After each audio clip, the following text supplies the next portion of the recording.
બોલો સદગુરુ મહારાજની જય. કોઈને પૂછીશ નહીં. લેતી દેતી બે જણા વચ્ચે હોય. આખા વિશ્વમાં અરુણિયા સિવાય કાંઈ છે નહીં. એટલે કોઈને હું પૂછીશ નહીં. આ પૂછે છે ને એમાં હલવાન થાય છે.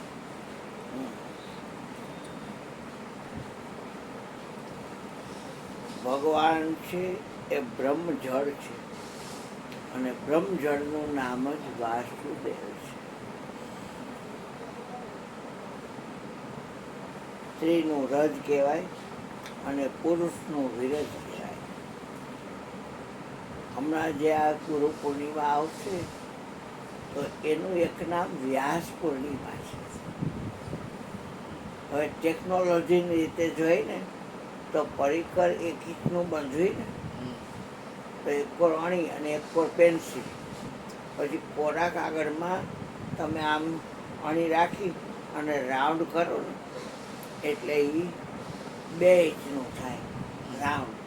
પરિકર બાંધવું છે 1 ઇંચ, પણ કેન્દ્રમાં રાખી અણી અને રાઉન્ડ કરો છો તો એ 2 ઇંચનું થાય છે. પછી તમે પરિઘના કોઈ પણ પરિઘ એટલે સમજો ને બેટા, આ રાઉન્ડનેસને પરિઘ કહેવાય. એ કોઈ પણ છેડેથી તમે કેન્દ્ર લગી લીટી દોરો તો એને ત્રિજ્યા કહેવાય.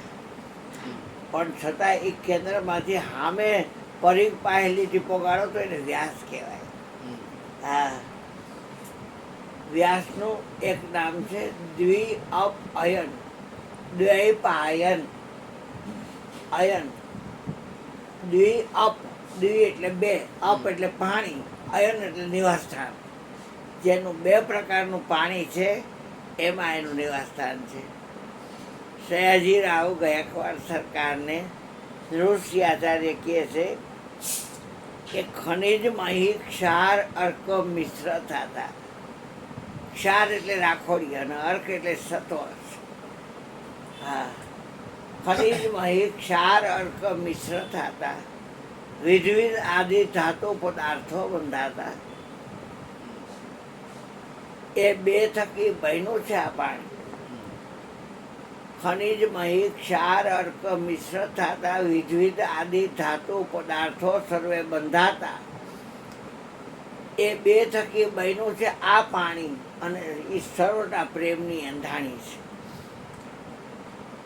તો વાસુદેવનો અર્થ શું થાય બેટા? પૂછતો નથી હોતો.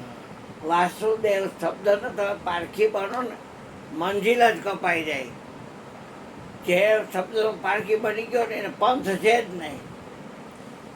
અને કા ભજન કરવું પડે. પંથ એટલે સમજ ને, રસ્તો. હા, ભજન વિના પંથનો પાર નહીં આવે. આપણે તો પંથનો પાર લાવી દેવો છે. પંથમાં જો પડે આગે કૃપા ચણી મોર લાગે, પછી કિંમત વધારે નાખે. ગુરુની કૃપા ટાળે મનની બધી ભ્રાંતિ રે. ગુરુની કૃપા આપે જીવને સાચી શાંતિ રે. ગુરુની કૃપા. તો વાસુદેવનો શું અર્થ થાય પૂછતો નથી હો બેટા. 3 પ્રકારના અગ્નિ છે.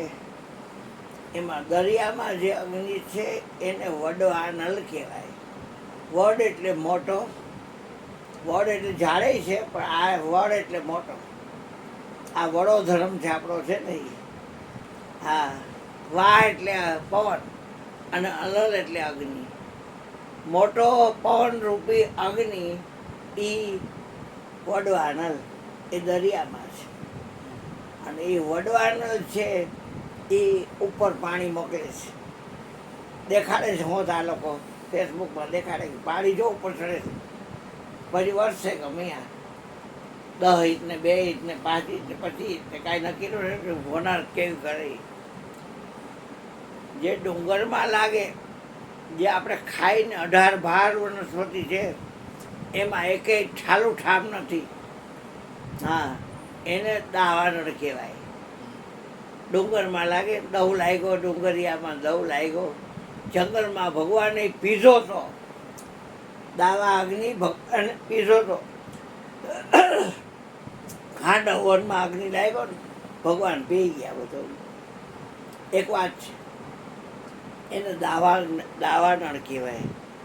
દાવા અનળ, અગ્નિ, અનળ એટલે અગ્નિ. પછી આપણા મનુષ્ય દેહમાં છે એ છઠ્ઠાગ્નિ છે. રોટલી ગમે એવો ધીમો તાપ રાખ્યો હોય ને ફેરવો નહીં તો એ બળી જાય.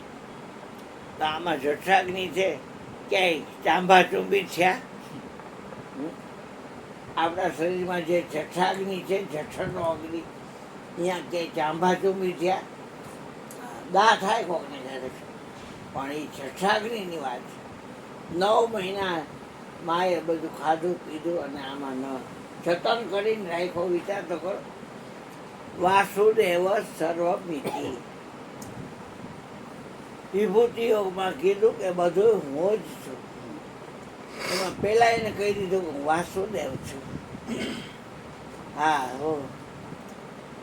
એટલે એ શબ્દને આપણે ખોલ્યું. વાનો અર્થ શું થાય? હવે પૂછું છું.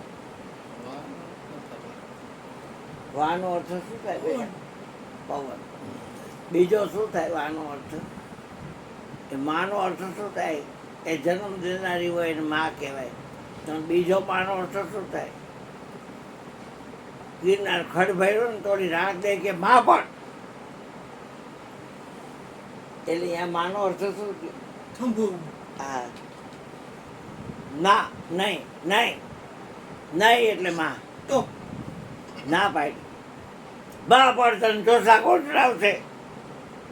રામદેવી કે માં પર તને ચોસા કોણ ચડાવશે? ને માં એટલે માં જ. મને હાથે હાથે જ નાના ભાંભળે. માં બોલું ને તો હાથે જ નાના ભાંભળે.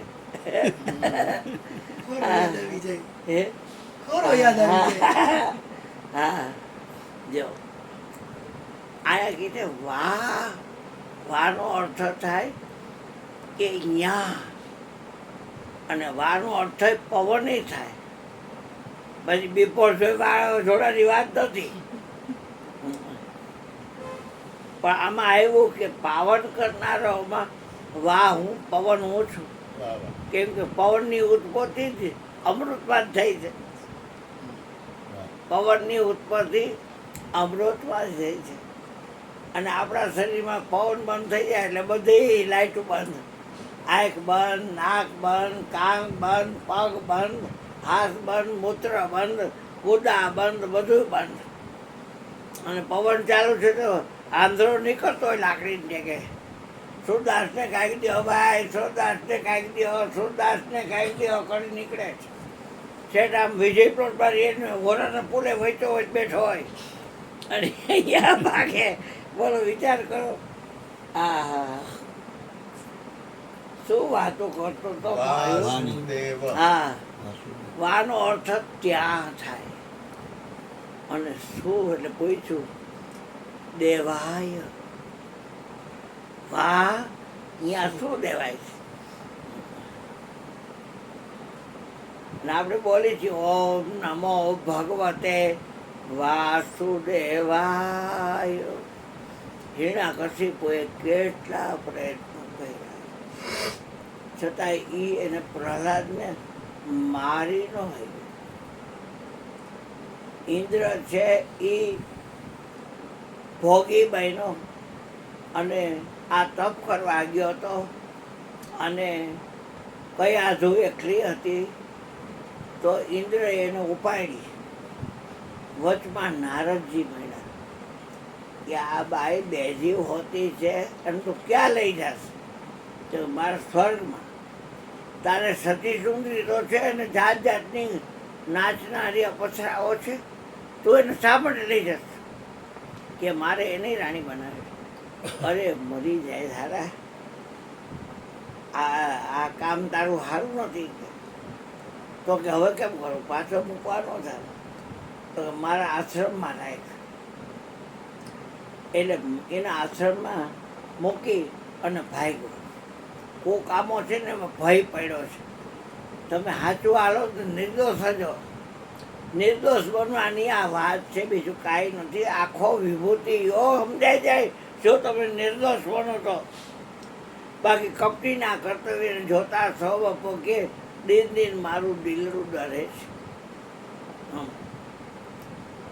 શેરો હોય ને એ સરપનું પોત ઝાલે છે, પછી છાની મુનિનો બેઠો રહી હોય તો આવડો પછી કોથળું ઝાલી અંદર અને ભોડું ખાલી દે અંદર બોલો ફેણું મારી લોહીલું વાહન થાય એટલે કીડીઓ આપી દે અને કપટીના કર્તવ્યને જોતા સૌ આપો કે મારું દિન દિન દિલરું ડરે છે. મીની મૂસાને મોંમાં લે છે, ફરી પાછું બહાર કાઢે છે, પછી આંખો બંધ કરીને આખો પૂછડા હોતો ખાઈ જાય છે. મીંદડી મેં ખાધેલો જોયો છો, આખો તાંબા જેવો લાલ થઈ જાય. ઉંદેડો મીંદડી નહીં, મીંદડી બટલું પકડે ને ઉંદર પકડે બેમાં ફેર. મીંદડી એના બટલાને પકડે, સિંહ એના બટલાને પકડે, એમ મીંદડી એના બટલાને પકડે તો લોહીનો રસ્યો ક્યાંય ન ફૂટે. અને ઉંદરના ઉપરના દાંત ને નીચેના દાંત બે ભેગા થઈ જાય અને તાંબા જેવો થકી જાય, એ આખો ખાઈ જાય. આ દિન દિન દિલડું મારું રહે છે. તો વાસુદેવ સર્વમિતિ બ્રહ્મજળ તમે ક્યારે જોઈ શકશો? સતોગુણ જ્યારે તમારી અંદર અતિશય વધે ને ત્યારે આંખમાં જે નૂર નીકળે ને નૂર એ છે મેગ્નેટિક ફ્લુઇડ કહેવાય. 80% આંખમાંથી વ્યય થાય છે, એને મેગ્નેટિક ફ્લુઇડ કહેવાય. અને 10 આંગણામાંથી નીકળે છે અને 10 આ પગના આંગણામાંથી નીકળે છે. એટલે દરેક વ્યક્તિ છે નમાલીના પેટની થઈ જાય, આખો દી બધું વ્યય કરી નાખે. 10 આમાંથી અને 10 આમાંથી એટલે 20 થયા અને 80 આંખમાંથી. આ જુદું જોઈને એક જો પ્રકાશને સ્થિર કરવો હોય એને એક જોવું પડશે. જેમ સોનાના દાગીના અલગ અલગ છે તો એ કાર્ય કહેવાય, પણ સોનું અલગ અલગ નથી તો એ કારણ કહેવાય. એમ ભગવાન છે એ વાસુદેવ સર્વમિતિ. એટલે અહીંયા ભાગવત વાંચી અને કાયમ સાંભળ્યું અને ઓમ નમો ભગવતે વાસુદેવાય. તો મારી નાખવા માટે થઈને હગી બેનને કીધું હોલિકાને કે તારી પાસે બ્રહ્માએ દીધો અગન પછેડો છે, આને લઈને તું બે જા ખોરામાં, એટલે તું મર દાજીશ નહીં, ના ભરતું થઈ જાય છે. તો આ તો ઓમ નમો ભગવતે વાસુદેવાય, ઓમ નમો ભગવતે વાસુદેવાય, ઓમ નમો ભગવતે વાસુદેવાય. પણ એને અવરી રીતે નિમળ લીધું હતું. જેને જગતમાં જેવું છે ને એ રાખે એમ રહેવું છે ને એને નિયમ લીધું ન કહેવાય. તું રાખ એમ રહેવું છે એને નિયમ ન લીધું કહેવાય. પાતો પડી ગયા નિયમ લીધું. શેઠ સગર થાય નિયમ લીધું કે બાવાને જમાડીને જમવું તો આવ્યું ને કસોટી. હે પછી હિણા કસી નિયમ લીધું, નામ નથી લેવું હરીનું. અને પાછા બ્રહ્માને કે ઘરમાં ન મળવું, બારે ન મળવું, દિવસે ન મળવું, રાતે ન મળવું, શસ્ત્રથી ન મળવું, અસ્ત્રથી ન મળવું, પુરુષથી ન મળવું, સ્ત્રીથી ન મળવું. તો ઉંબરાની વચ્ચે વચ્ચે ખોરામાં રાખીને ધરતી રોલો કહેવાય. પછી આ નખમાં કાંઈ હથિયારબંધી હાલે? હથિયારબંધી નખમાં હાલે? રિવોલ્વર હોય તો પોલીસ પકડી લે, તલવાર હોય, કોઈ છરી ચાકુ હોય તો પકડી લે, પણ નખમાં હાલે? અને ચીરી નાખવા. મારવો તો પુત્ર ત્યાં પોતે જ મરી ગયો. કારણ બહેનું જુઓ કેવું. હિરણાકંશને એવું હોય જો મારે નામ હરિનું નથી લેવું, આ નેમ લીધું આવું અને લેવડાયું.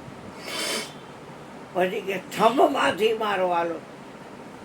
આપણે જોઈશું કે ઓ કેટલા વીછી ઝેરી, કેટલા હરફ કોબરાના બાપ અને અંધારી કોટરી, અને છતાંય ઓમ નમો ભગવતે વાસુદેવાય, ઓમ નમો ભગવતે વાસુદેવાય. ઓમ નમો ભગવતે. તો ઓલા એનો ઢંગ ભૂલી ગયા. એ પ્રહલાદને કયા જૂના પેટમાં હતો અને આ જ્ઞાન ભાગવતનું મળેલું કે વાસુદેવ સિવાય તો કાંઈ છે જ નહીં. તો આ વીછી કોણ હોય, કે આ નાગ કોણ હોય? ડુંગર ઉપરથી તોય ન મેળ પડ્યો, મારા લોકોને મોકલા તોય ન મેળ પડ્યો, અગ્નિમાં નાખ્યો તોય ન મેળ પડ્યો. એ નક્કી હતું. એટલે એના કશી બધું અંધારી કોરડીમાં કાંઈ હોજે નહીં, એમાં તને કોણ ખવડાવે છે? એટલે એને જવાબ દીધો કે પિતાજી, આ તો આટલા બાય આટલાની વયડી હતી અને એમાં તમે મને મૂક્યો હતો અને એમાં કોબરા મૂક્યા હતા, વીછી મૂક્યા હતા, બીજા એવા કેટલાય ઝેરી જનાવર મૂક્યા હતા. પણ માના પેટમાં તો છતાંય જેને મારી રક્ષા કરી માના પેટમાં, એ મને બચાવતા હતા, એ મને પોષણ દેતા, ખાવા પીવાનું બંધ કરી દીધું. હા, તો તને કોણ બચાવે છે કે? એટલે પિતાજી, આ તમારી આટલા બાય આટલાની રોગમાં તમે મને પોયરો અંદર મારી નાખવાના હશેથી, તો મને બચાવે છે કોણ? હોય મારી માના પેટમાં હતો ને, એમાં તો હાવ હાંકડી જગ્યા હતી અને એમાં મને જેને બચાવ્યો ને એ કાંઈ મારી પરવાય નથી. નાના થાનમાં દૂધ કરી દીધું, 5-2 મહિને કે આ 4 મહિના પર જન્મ છે અને આ દાળ ભાત શાક રોટલીના કોરિયા નહીં ભરાવાય તો આમાં દૂધ કરી દીધું, ધવલાયું સસ્તા ઘેર વાગી પીડા. તો એ કીધું મારા થાનમાં દૂધ, આમાં લોહી નીકળતું હોય તો કઈ માં ધવડાવો તમે? હે, આ ડીચડીમાંથી જો લોહી નીકળતું હોય અને નાનકડા છોકરાના કંઈ ક્લાસ હોય, 27 પારણે પડ્યો આવડા અને સખત એટલે ગાડું પડ્યું તો બીનો નહીં, એ કઈ રીતે નિભાવ્યો? અને છતાં પૈ પાન કરાવવા ડીચડીએ ઝેર ફેંકતું. અને મને બહુ પ્રેમ ભાવ આવ્યો છે, મારે ધવડાવો છે. તો કે ધવડાવો ને એટલે ઓલા ડીચડી મોઢામાં દઈ. તો પહેલાં બચક બચક બચક બચક કરી અને એને ઝેર થાયું અને પછી પાછી ભોગ પાડીને ને ઓલી આવી બ્યુટી પાર્લરમાં તૈયાર થઈ ત્યાં જેવી છે એ બીભત્સ સરસ બઠીની ચતીની થઈ ગઈ અને ફોડી ન લાગે હારી, કારણ કે મારવાના હશે ત્યાં જીવાળો મોટો કે મારવાવાળો. હવે આ તો વાત આપણી આત્માની છે, જન્મો નથી મારે કેવી રીતે? અને જે કાંઈ કરતો હોય નીચના પેટો એ ભોગવે. આત્મા તો આ 9 દ્વાર નગરીમાં કાંઈ કરતોય નથી અને કાંઈ કરાવતોય નથી, એ શું ભોગવે? હે, જે કાંઈ કરતો હોય એને ભોગવવાનું હોય. હવે આત્મા તો કાંઈ કરતો નથી, છતાંય આપણે ખાલી આત્મા કાંઈ કરતો નથી, એ આપણે પોઈતે છીએ. આત્માની શંકા કરે, આત્મા પોતે આપ, શંકા ન કરનાર છે અચરજ એ હમાપ, માપી ન હોગા એવું હમાપ. એટલે ભાઈ વાતો તો પાર વગરની છે, પણ વાતો કરવા વાળો છે ને ચોપના પેટનો છે. અને એ જ વાસુદેવ સર્વમિતિ.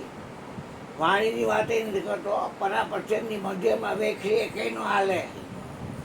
5 વિષયની વાત નથી કરતો, અક્ષરની વાત નથી કરતો, શબ્દની વાત નથી કરતો, નામની વાત નથી કરતો, વર્ડની વાતે નથી કરતો, ગુણની વાતે નથી કરતો, ઇન્દ્રિયોની વાતે નથી કરતો. હું વાત કરું એમાં તત્વની વાત હું નથી કરતો. આ વખતે ગાયું હતું વિપુલે ભજન કે આત્માને ઓળખી હરજી દેહ ભાવ મટાડો. વિપુલ અને કાળુભાઈ બીજ ગઈ આવડ્યા. એટલે આત્માને ઓળખી હરજી દેહ ભાવ મટાડો. એમાં આવ્યું કે ભક્તિ કરો તો હરજી અગમ ભેદ જાણો. કોઠારીએ નો ગયા જ્યોતિમાં કે ક્યાંય છેવટે કે અમદાવાદ કે યુરોપ કે અમેરિકા નો ગયા, અગમ દેશ જ ગયા. આ ભક્તિ કરો તો હરજી અગમ ભેદ જાણો. આ અગમ ભેદ જાણો એ બે વાત કરે છે. કર્મ કરશો તો આ નવરીના છાતાની કર્મ કરી કરવું. એટલે આ કાંઈ કરતો નથી. આત્મા છે એ આમ એ જોવે તો જોઈ શકાય કે એ જોવાની સત્તા દે તો જોઈ શકાય કે આ કોડા જોઈ શકે કે દેહન જાણે તે આ ટીટું બે તો કે તારી ખરી જાય છે લાખ લાખની એમાં ભક્તિ કર લે છે બંધન નાથની. એક વાત છે બે છોકરા ફટાકડા કીધું ફળવી અને જીતે વાત હોય ઓલા લોકો દે. હા ન ફળે ન જ ફળે પાછા બે એવા પાવરતા. આ કોપા ન થાય થાય જ ને કેમ ન થાય. રામ ને શ્યામ બે આ રામ ને ઓલો શ્યામ. ત્યારે કેવું થતું એ ફટાકડાની બાધા લઈને એટલે ફોડી નહીં મન તો થાય પણ ફોડી નહીં પણ અંદરથી ભગવાનની બીક ત્યારે બહુ હતી હા કે અને ત્યારે એવું પહેલેથી મગજમાં ત્યારે પહેલેથી એવું મગજમાં નાખી